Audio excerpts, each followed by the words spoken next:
अस्सलाम वालेकुम। Urdu tips by Adeel.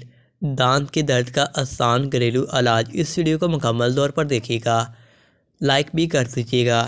अक्सर हम खाना खाकर सो जाते हैं और ब्रश नहीं करते तो मुंह और दांतों में खाना रह जाता है जो बैक्टीरिया बनकर दांतों में चिपक जाता है और जिसकी वजह से दांत काले होने लग जाते हैं और इनमें कीड़े लग जाते हैं जो आपको शदीद तकलीफ़ में मुब्तला कर देते हैं।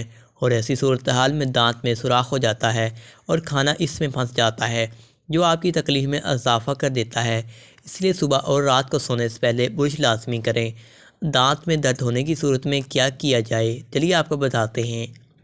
दांत में दर्द होने की सूरत में आप गर्मी इसका फौरी इलाज कर सकती हैं या कर सकते हैं।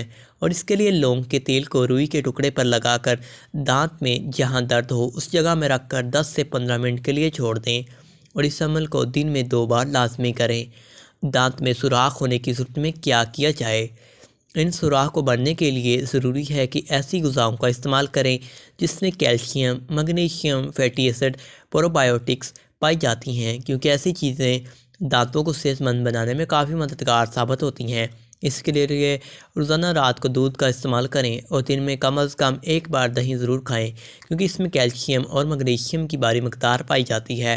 इनके इस्तेमाल से दांतों के सुराख कुछ ही दिन में बढ़ने लगेंगे और आपको दांतों की तकलीफ दे फीलिंग नहीं करवानी पड़ेगी। उम्मीद करता हूँ आपको वीडियो अच्छी लगी होगी।